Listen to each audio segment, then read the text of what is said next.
Welcome to Ethical Edge Insights, Conversations with Changemakers, a space for deeply reflective conversations with those shaping our world. Here we explore their journeys, their greatest challenges, their most significant contributions to date, the contributions they seek to make, and how ethics have shown up along the way. Join us as we uncover the stories that shape our shared future. Welcome, Suzy. Thank you for coming and joining me here on Changemakers in Conversation. Now, you and I go back a long way in our careers, and just as we have done prior to coming on recording here, we have laughed a lot, which is kind of where we started in a private practice of a famous building in Wollongong, Little Milton, held together by a very famous Gordon. And we were laughing a lot, and I always remember that with great fondness amongst all the challenges that were being internship in a psychiatric clinic. Absolutely. So it's amazing that we get on here and get to chat about everything about you here today. Well, thank you for having me on, Wendy-Ann. And yes, I look forward to a little bit of positive reminiscing. But yeah, thank you very much. It's wonderful to be here. So tell us a little more about your story and the inspiration points along the way. And I have to tell you, forewarn you, people start this wherever they want. Some have gone back to childhood, some have come in whenever they've stepped in. Yeah, well, it's interesting, Wendy-Ann, because I've been learning a lot about adult development theories and ego development theories, leadership maturity. And what I am realizing as I'm, getting older and hopefully a little bit more wiser is when you look back, my perspective's changing a little bit. So my story always was I went into psychology. I married a medical doctor who was training as a psychiatrist, introduced me to the psychiatric clinic where you and I both worked. And so that had been my story for a very long time. But in the last 2 years, I've recently lost my elderly parents at 96 years of age, which is amazing. But I also now in reflection realized that they both struggled with mental ill health at points in their life. Anxiety on my mum's side and depression on my dad's side. I had a pretty privileged in many ways upbringing in terms of two loving parents that gave me everything that they could. I left school at 16 because no one in my family had attended uni. There was no, desire for me. It was about getting married and having children. And anyway, then I met my childhood sweetheart in a sense, like from high school, who was doing medicine. I went into psychology. But now, as I said, when I look back, I really probably one of the driving forces, unconscious driving forces, was having some of those experiences in childhood and adolescence with parents, as beautiful as they were. And as we know, particularly depression, anxiety being so common. So I think that's one of the reasons that I came in there. But when I went into the psychiatric clinic, I also very quickly found out for myself, I'm not sure about you, Wendy-Ann, that I didn't think I could personally do that work all day, every day. And of course, the clientele we saw were very unwell, not your common Sydney CBD here, run of the mill. And I don't mean to underestimate, the distress with depression and anxiety, but we saw some very, very unwell people.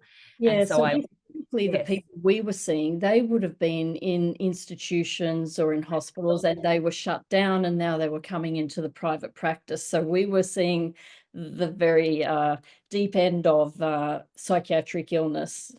That's right. And in many ways, I had never had any experience in that beforehand. So I was really we're thrown in the deep end. And you know what, Wendy, and I'm really grateful for that. I'm so grateful we had those experiences and I learned so much, but it's very quickly worked out that it wasn't for me, although I did go on to finish a clinical master's and doctorate and worked clinically, but I moved, fairly rapidly because of my doctorate, as we know, transitioned into a coaching as a mental health prevention intervention. I moved pretty rapidly into coaching, but I'm really grateful for those early days in working with people with mental ill health. And where are you, like, in the fullness of time, you are now landed with your own institute, and tell Yes. us more about that. Yes, I've had an interesting journey. I think after doing the doctorate and telling my supervisor, Professor Lindsay Oates, who's quite well known within our field, that I'm not an academic, I'm not a researcher. And, going on from that, I think I've done another 3 randomized controlled trials on coaching a while now. It's been a while since I've been actively involved in research. I'm still writing and publishing. And I also worked out that I actually love the science. I've got curiosity and love of learning, creativity as my top character strengths. And I just read it for fun. Initially, when I started teaching in the coaching masters at Sydney Uni, I used to read it out of anxiety that a postgraduate student would ask me a question and I wouldn't be able to answer it. My anxiety was really high.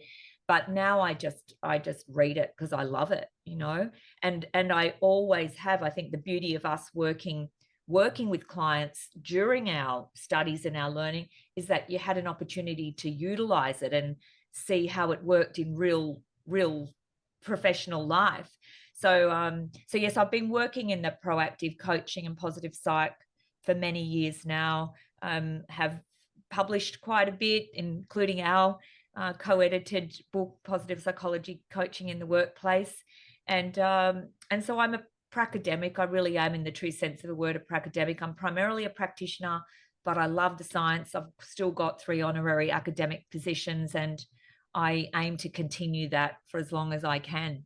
You And the know, business. Yes, and the business, sorry. So I run the business, the Positivity Institute. It's a small boutique consultancy here in Australia. I have an associate model, so I have all master's level positive, either a MAP or a coaching master's, registered psychologists, and we primarily do provide education and coaching in the larger corporates here in Australia.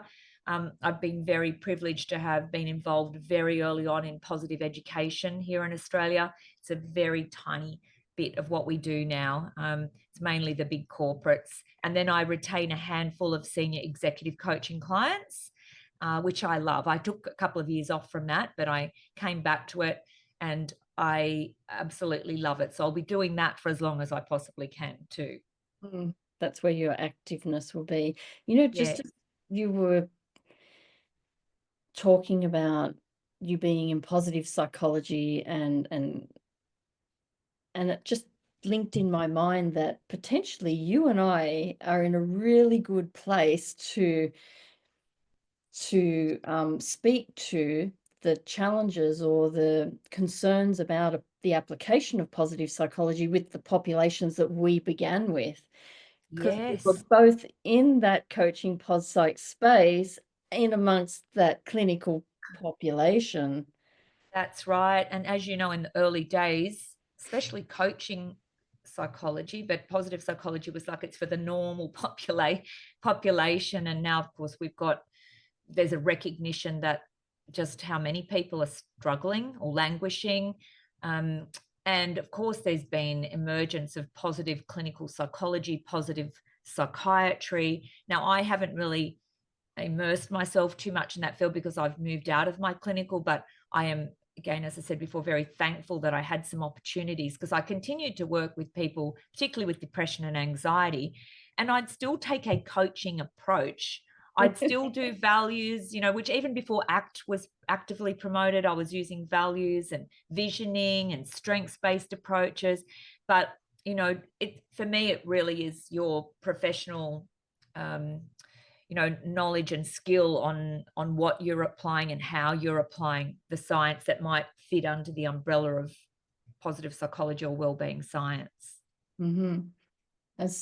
I remember one of my biggest learnings was you don't do mindfulness on certain populations. So, Yes, I mean, as an intern, you're just walking into the blast of everything, and you have to try and capture all of everything and the cautions around it. And that one just sat in me so strong, in particular because there was a client who wasn't quite grounded in reality at the time that's and right. had to rein back in. Exactly. And I think that makes us more aware, because I mean, I myself have, in a sense, suffered from the the overzealousness and the excitement when I first, came across some of the research. But I think when you've worked with people that are very unwell, you are very conscious of, their safety and what you're actually, in how you're engaging with them, what you're introducing to them. So, and I did a study, it was never published, with a psychiatry registrar early on here in Sydney, and he did a positive psych intervention with outpatients. They'd been in private psychiatric hospital, and this was part of their outpatient program, and it was versing a standard cognitive behavioural outpatient program, and the cognitive behavioural just blew the positive psych intervention out of the water. Like, people found it very hard to engage in gratitude interventions, very hard to engage in strengths interventions. Now, I'm not saying that you can't use them, and clearly it depends on an individual, but I think some of those, and I know now we're, in many cases, people are drawing a lot more heavily on ACT-based approaches, but some of those basic mindset skills were very, very helpful and useful to people as outpatients. Great. So you have to get that published. Yeah, I'll have to try and track him down. So moving along, so what do you Yes. consider to be your most notable and not so notable contribution to the fields? So no, yeah, I don't know. I think that was a good question. I think for me, I'm proud of, I guess, being able to say that I did the first randomized controlled trial on cognitive behavioral solution focused coaching after Tony Grant's original doctoral research, and the fact that I was Tony's first doctoral student. Like, I'm proud of that. I guess the contribution in terms of that RCT that I did was that it was looking at not just the impact on increases in subjective and psychological well-being, but we also we used the DAS, and we did find significant reductions. I don't know if it was on stress, but depression and anxiety, there were definitely significant reductions. And because of my clinical background, when I entered coaching, it was always for me about mental health and well-being, and in the early days of coaching, that wasn't a discussion people were having. So, and it's really not been till COVID that, people have started to be open to it. And then here in Australia, we have the legislation, psychological health and safety legislation. And now we have permission to be talking about our coaches' mental health and well-being. So I'd like to think that in some way I was talking about that earlier on. And I was also, for many years, presenting at coaching conferences talking about positive psych when no one else was. And I was at positive psych conferences talking about coaching when nobody else was. I don't know if anyone I remember all the years that I felt like the Lone Ranger. I mean, there were a few of us, and I know you got it from the very beginning as well, Wendy-Ann. There were some of us, but it's so nice to see now that it's becoming more widespread, isn't it? Absolutely. Yeah, I remember some of your original talks when you were just starting out on your talking spree. So yes, highly anxious, Wendy-Ann, highly anxious I was at the time. Anyway, it seems to have left the building for now, thank goodness. So moving on to, because we are in Changemakers, but it's all under the umbrella of ethics as well as everyone's stories. So we're discovering about how ethics shows up in their decision making. And if you can give us an example of it at work. Yeah, that's a tricky one, because I guess, well, first of all, I guess I want to say that as a registered psychologist here in Australia, and as part of our training as psychologists, and you did a fair chunk of your training here in Australia, it's drummed into us. I mean, I can't recall too much of the undergrad. We did do, I can't remember what the subject was called, some sort of professional practice subject we did at undergrad. But then when I moved into the clinical masters, I think too, because it was clinical and there were so many potential dangers with the clientele that we were working with, we had very strict no self-disclosure, because there were potential dangers to yourself possibly as well as to the client. gifts. I remember one of my colleagues, one of my fellow students, and at every supervision session, she would ask the supervisor about gift receival, from clients, and she'd say, "What about a cassette tape of songs? Like, what about a plant?" And every time he would say, "No, there's no gifts to be received. And so we spent a lot of time looking at why we have such strong boundaries. I did a whole subject on professional practice and ethics. We reviewed, peer reviewed, published decision making trees and pathways. We did so many, what are they called? Scenarios of where you had to actually work through, and what would you do? Like, it was just drummed into us. And one thing I discovered, and plus together with the requirement of having supervision, which is it is a requirement for our registration. But when I started teaching at Sydney Uni, which, as you know, and particularly even today, psychologists are the few and far between that attend that course. It's people come from a diverse range of backgrounds, and I think that made the course richer, to be honest. I love the diversity of it. But what I discovered very quickly is that they hadn't had that training that we'd had. So they would ask questions that I would think, "Oh, really? Like, you're even asking that question?" Isn't that like And 101? yeah. And so I think, I'm not saying I think that's definitely been addressed in the Sydney Uni Masters now. And I believe now, with the focus on increasing supervision, discussions in coaching and in coach training, I believe that it is being a much greater focus than when I came into coaching 25 years ago. But an example to share, I just can't think right now of a specific one. I have got one where I can talk about where I was challenged to act on a decision, but Yep. there have been so many. I mean, sometimes, one a week or one a month, and so I'll take those into supervision. And I also have my one-on-one senior, psych coaching, psych counseling, psych supervisor. I've got her on speed dial where I can actually just ring. So I've got my individual supervisor who's incredibly wise, which I think also helps with not just your professional understanding of ethics and decision making. I have my peer supervision of my two doctoral buddies that I did the Clin Masters with. Um, and I have other friends like friends that are psychologists that I sometimes will, if I get a chance, and they do with me too.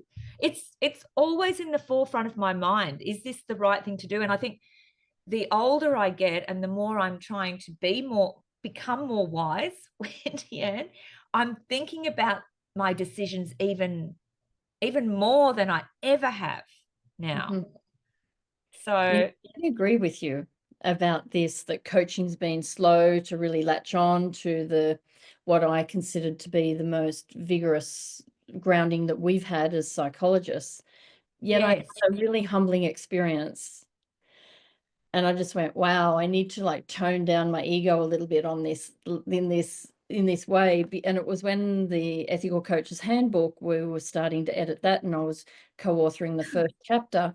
And I yeah, went digging into the Australian Psychology Code of Ethics because I wanted to give examples. I was looking for something exactly so I could get the quote out. While I was going through it, I just went, something stood out in blazing lights to me. And it wasn't something that I do, but it's something that I was aware that other coaches do.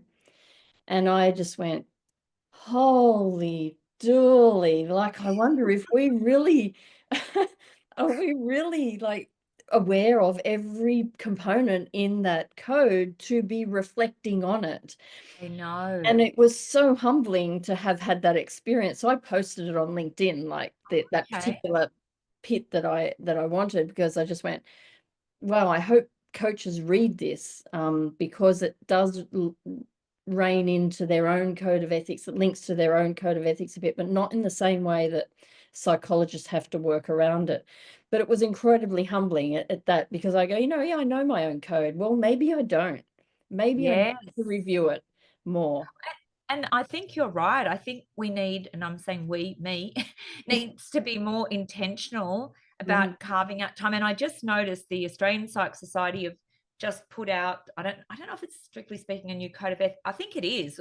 And so they've put on some professional development webinars available. And of course I'm thinking, oh, how am I going to fit that into my job? I know it's important, but I think it is important, and that we do need to schedule it. And congratulations on putting a stake in the ground around this topic, Wendy-Ann, because I don't think anyone has this strongly put a stake in the ground around how important this is. And it gets even, as you know, even more complex in workplace situations around Mhm. your contracting. And yeah, it's complex. So good on you. So tell us about a challenge, a real life, Yeah. real in-person challenge and how it turned out.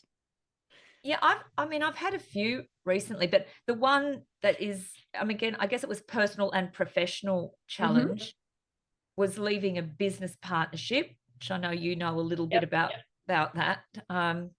That initially I went in, I'm high on optimism and hope. I'm a high hoper, and I'm rose-colored glasses. I've had to learn to become a defensive pessimist, 20 yen. But making the decision to leave that, and this is like a number of years ago now, I wasn't as courageous at that point in time. Mm. So, but what I know did help me, besides seeking a lot of, I got professional advice, but I also got the wise people in my circle. I got my two psychologist supervisors. I got their advice on it, and I did lean into it. I was highly anxious at the time, but now that I think, and I know more about the research on values, congruence, and committed action, what I realize is that it was my values. I don't think at the time I specifically went through my values to make a decision. I do Mhm. that now. I've just made another big decision, and I use my values to like, I usually allocate a day. I've got 5 core life values. And when I'm making the last 2 big decisions I've made, I allocated a day per value over 5 days to reflect on the decision and how aligned or not aligned, Mhm. whether I do it or I don't do it. And I have to say, they are the best decision making tools. But it doesn't mean that you're going to not feel any discomfort or lack of anxiety. But as ACT practitioners will say, those values help, I guess, anchor you. And so it helps you to sit with the discomfort while you're taking committed action. So you're sitting with it. So I think that's what, it was very uncomfortable. It was probably one of the most significant. I've been through a divorce, as you know. It was the most significant experience I've been through in my life, which Mm. on reflection was a huge growth opportunity. But I was definitely challenged to act on a decision, but it primarily came back to the values alignment for me and who I was and who Mm. I wanted to be going forward. And yet back then it was like almost like a subconscious values alignment or not, whereas now you're more conscious of putting that into play. Absolutely, because I think there were a few things that had been happening and I felt it physically. And then something happened that was just like black and white. Oh my God, no, I Mhm. don't, I would never do that. And Yeah. I can't operate like that. And that was like, okay, I still needed to meditate on it and speak to Mhm. people of how I'm going to navigate it. But yeah, I think I'm much more, as I said, I'm much more explicit and conscious, particularly around the values alignment, I guess, is for me personal, but then professionally, clearly we do. And for me and you as registered psychs, we have ethical and legal obligations that we Mhm. have to, you know, maintain. So that certainly comes into play also. Do you think that while you've got your core five values, and lots of people talk about having their core values, and do you ever think that, well, some people put them into a hierarchy, even though they say they're my core one, but they're still a hierarchy. And I say, Yeah, but is the hierarchy fixed? Have you experienced your hierarchy to be fixed if you have one? Yeah, I don't, mine aren't fixed. Mhm. I mean, I spent years, well, I actually articulated 5 in my 30s when I first started doing coaching, and I realized how important values were. And then when I turned 50, I tweaked them. So some of those earlier ones are still there, but the language around them's a little bit more sophisticated. So I think I had wealth because I was clearly I'd come out of a divorce. I was trying to accumulate some wealth. But now at 50, it's abundance, which is broader than wealth. And it now encompasses not just financial, abundance, but abundance, more having an abundant mindset as well. So I've broadened it, over the years, which I find interesting too. That is an interesting one. Um, do you ever think that do you ever experience that any values kind of raise up in more strength at some points in time than others, or some circumstances than others? Yes, that's a really good question, Wendy-Ann. So um, this is a little bit of self-disclosure, as you know, which I was trained not to do too much of, but I'm very feeling, very happy to do so. So I was brought up by a mum who was very kind, but also very humble, very modest. And so I was never encouraged to put myself out there, let other people go first, like stand back, hold back. That's how I was brought up. Let people go. And so for many years, like in the early stages, I was like that. Then I started to get a bit cranky about that. Started to get a bit cranky that I wasn't being recognized Hmm. in my professional life. I felt like, and I know I'm not the only woman in particular that Hmm. has had challenges in speaking up to have their value recognized.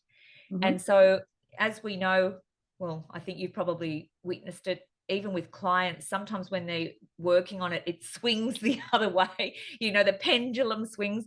And I Yeah. think for some time, I had some really good feedback from one of my supervisors, and you probably witnessed it too. I felt like I swung the other way, where I felt like I had to say all the time what I've done, what my expertise was. And I found the middle way now, I think. I think I'm at a point where I'm really, as I said, proud of what I've done, but I don't feel like I need to talk about everything anymore, or need to assert that. Hmm. Um, so humility is one of my values, right? And the Yes. reason I have it is that I wanted to watch that, because I felt like it was, for a while it was swinging the other way, and I wanted to I Hmm. would hate to be perceived as being, not humble, so that was a recognition. So I've sort of swung back, but also when you are, or, you've got a lot of knowledge, whether you're identified as an expert or not, there is a risk of falling into a lack of intellectual humility. And so Hmm. that's something I've really tried to cultivate over the years, is to say, okay, this is what I know, but I'm open to other perspectives. And it's that in itself has got stronger and stronger for me. And, even my own podcast, Positive Psychology Coaching in, what do I call it? Coach Plus, which we will have you on, Wendy, next series. That, I've had a few people say, oh, I don't think I'm a positive psychology coach. So I'm not sure if I'm a good fit. And, and one person in particular said, Suzy, we've had debates over this in the past. Like, are you sure you want me to come on your podcast? And I go, yes, I actually do. I welcome it, because it helps broaden my perspective. It's good for the field, the evolution. So I hope that's, part of my growing maturity, Wendy. Yeah. Well, I have another initiative that you're welcome to come on maybe in 12 months or so, just to space things out. Yes. And it's called Podcasters in Conversation. Oh, So what's that? Sounds I'm interesting. speaking to podcasters only, with still ethics as being the underlying theme, but also talking about what they've learnt, and their road on podcasting. Right. Oh, that Yeah. sounds really interesting. Because Yeah. yeah, you speak to so many amazing and interesting people. So Yeah. brilliant idea. Love to. Yeah. So it's still with that, within that ethical frame. Um, was just going to, I've just lost my train of thought. I had something there that was bubbling away as you were speaking. It was about the humility and the pendulum. Yes. And, it makes sense that you'd have the pendulum swinging along while you're trying to find your way. And I think that's just a really good indication that change is happening. Like people need to be aware of that that's actually not a bad thing. You're just walking a road and finding an alignment that's Yeah. good for you and that shows that your development as a person. And I hope, although I know it's possibly idealistic again, but my hope is that more people can develop greater empathy and compassion for our growth journeys, because, and who I was 10 years ago is not who I am. I mean, some of my core values are still there, but we're all evolving. Hopefully we're all, if I know some people not actively choosing to evolve, but I'm actively choosing to evolve, so I'd hope that people don't judge me based on an interaction that they had once. I'd hope that, because I try not to do that. Yeah, and even that road's a difficult road to walk as well, because you don't know Absolutely. what you're going to walk into, even though you stay open to everyone. Exactly. You're so right. Hmm. Yeah. It's I mean, like all my conversations, I work hard to really keep them in place because everyone just brings so much richness to them, and so Yeah. some people have said to me that I make it look pretty easy, but I'm actually working pretty hard on this side. Oh, I know. As a podcaster myself, because I get excited and I think, oh, we could go down that path, Exactly.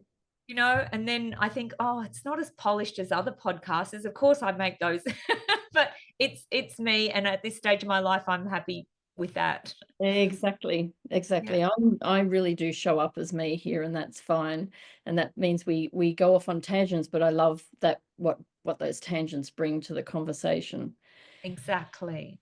When we're thinking about legacy and work, it's a really challenging question for a lot of people to answer, because especially you and I now, just on the back of a conversation around humility and and about staking your claim, about being recognized for your work. And I think I agree with you. As women, we have a much harder road, in that we are judged by what we say, how we say it, whether we own it, whether we show up with strength, or whether we show up in the warm fuzzy way that people like women to be, and they have trouble even understanding that maybe we're all of it, and that's That's right. perfectly okay. Exactly. Here, here.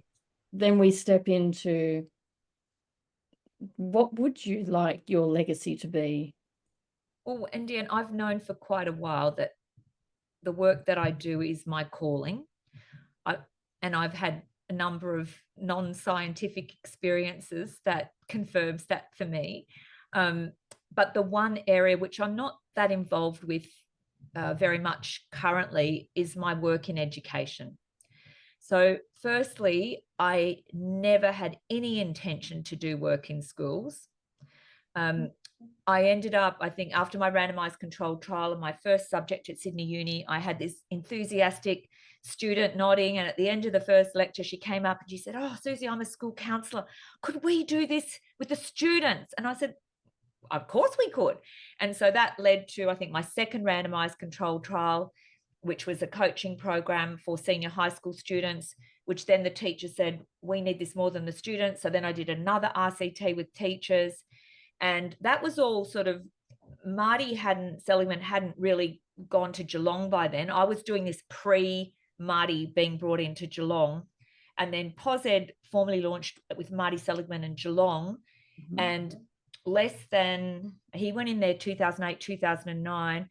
2010, I started the second large-scale positive education program with a colleague of mine at Knox Grammar here in Sydney. Mhm. And then since then, I've worked with so many schools over the last 14, 15 years across Australia. And I've seen the impact it makes on educators' lives, who, up Mhm. until we started, teaching, introducing to them, particularly well-being science, for educators, they come in to make a difference. we've actually surveyed them. The majority of educators come in to make a difference in a young person's life, but it's always about everyone else. And, again, the stats pretty much are that it's majority women as educators. And so, and also we've surveyed them on the VIA, kindness, top strength, in most modesty, second strength. And so they hadn't ever done anything for themselves. And even when you're, encouraging them and teaching them, they still find it so hard to do that. But then with the translation to the students, so I've had teachers say to me, when you see a student that's had particularly a social and emotional learning program in primary, before high school, and then they come into a school that's got a positive education program in senior high school, and there's students that come from other schools that are joining them for senior high school that haven't had a social and emotional learning, there's a visible difference in how those students handle themselves and their relationships. And so I guess in SEL historically, it's been only a small number of teachers that have been trained in it, and then they teach the students. So it up until POSED came, teachers didn't have anything. They had nothing at pre-education, in their learning at university. And again, it's not global yet. It's not even widespread in Australia. It's mainly the independent schools, but there's definitely been a shift. And I guess now, aligning with the psych health and safety legislation in Australia, at least, there's a focus on mental health and well-being. And I often say to my friends and my family, at the end of my life, when I look back, the thing I'm going to be most proud of is my work in positive education. Even though it's not been as much as my work in sort of the broader corporate. And just the spooky stories, Wendy-Ann, is twice I've tried to extract myself, because strategically it takes up a lot of energy to maintain my knowledge around, there's some overlap, but POSED, do all that consulting. We're a small consultancy. So twice I've tried to exit and do something with my IP.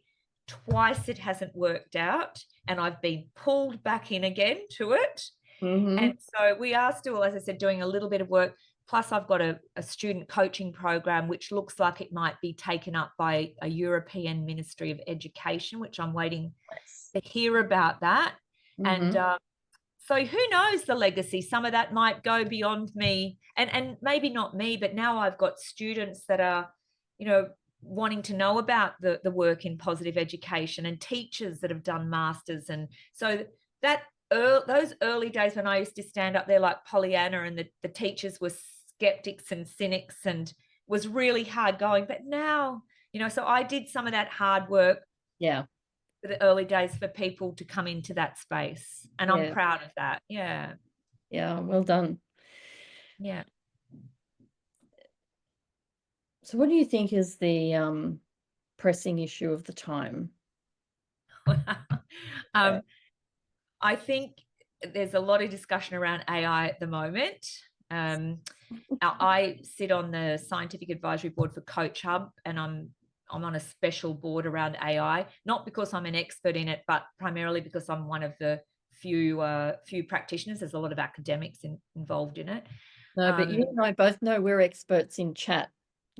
We know this. I don't know about an expert, but I'm learning quickly. I'm learning quickly. But I think, and I don't know whether you can share with me whether you've done anything or had interviews with people around the ethical use of AI in coaching. I think that's a really important discussion. I'm not saying I know the answers to that. I think, how do we truly democratize coaching? Like, it's not really truly democratizing it. Is that possible? I don't know. How do we support leaders? The other one, not specifically AI, but how do we support leaders to not just support their teams, but broader, to leaders that can influence, organizations that can help address some of the broader global challenges that we have. So they're big questions, but I think we need to be having the big discussions around this. And the ethics is such an important part of that. Yeah, because we missed the boat with the internet. You know, we allowed it to come in and everything flourished from that without any real guardrails. And so hopefully that we've learnt from that experience, as great as the internet is, Yes. in relation to AI and its inclusion, or technologies in and its inclusion. I think, no, it's actually AI specifically. I always combine them together, so I have to always Yes. remember. So AI and its inclusion within coaching, so not as just as the coach, but its use within a human Yes. coaching relationship. Yes. Sandra Diller and I have just finished authoring a chapter on that, Oh, with brilliant. ethical implications and a framework within that. So, Much needed and fantastic. Look forward to reading it. yeah, so I don't know when it's going to be published. It's just being submitted now. Yes, So absolutely. yeah, But I think, I know we're coming to the end of the interview. I think rounding it out, I don't think ethics this is more important than ever right yeah, now. yeah, More important than ever. yeah, I agree. And it's interesting for me when I'm going about what I do, just how much it is present, and how often people aren't realizing that in that moment it's actually present right then. They don't realize that you don't have to be waiting for something to happen to be ethically attuned to what's going on. Take Yes. some time. And I wouldn't say that I started there 4 years ago when I started this either, but I've Right. certainly become more strongly attuned to in the Yes. moment. Just now, just like it's wired up. It's a bit strange how that happens, the evolution. Absolutely. Well, I do hope that at upcoming coaching conferences or even positive psychology conferences, that there are more workshops, panels, presentations on this topic. Yeah, well, IPRA are a great supporter of what I've been doing. They've just recently promoted the Champions of Courage Awards and the magazine to the community, hoping that people will submit some nods Brilliant. from people. So the IPRA have been great. I'm going to leave you with one last question, Yes. and it is: are there any final words you'd like to round this off? Instead of me rounding it off, I'm handing it over to you. I think my consistent message when I get a platform to speak to coaches in particular, and I think AI does fit into this in some sense, is if we want a long standing career in this field, particularly with AI, the work, the investment of time and money in our not just professional but personal growth and development is so important now. And in terms of that maturity model, being able to take those multiple perspectives, being able to think things through mindfully, systemically, ethically. So yes, we know that there's skills, there's tools, processes, but the work that you do on your way of being and your maturity is the most important work to do. Yeah. Have you seen my new model I put up on my website? Oh, I'll have a look though. It's called the Praxis model, and it's a smaller model of a larger model that I'm working on. And so you'll find it on wendy-ann.ee. And Okay. I've just put it up this week because I presented it at a webinar this week. So, and it's a culmination of two papers that I published this year. One was on positive psychology coaching and the embodying well-being and ethicality. That's on the Journal Yes, of I've Coaching got Ethics. that as a recommended read on my course, by the way. Okay. And the other one is the intentional coach. So it's a culmination of I those like two that. papers coming together. I love that. Well, I'll definitely take a read. Um, but yeah, thank you so much, Wendy-Ann, for the opportunity to speak to you and to your audience today. Well, thank you for joining me. It's been fun. So Yay!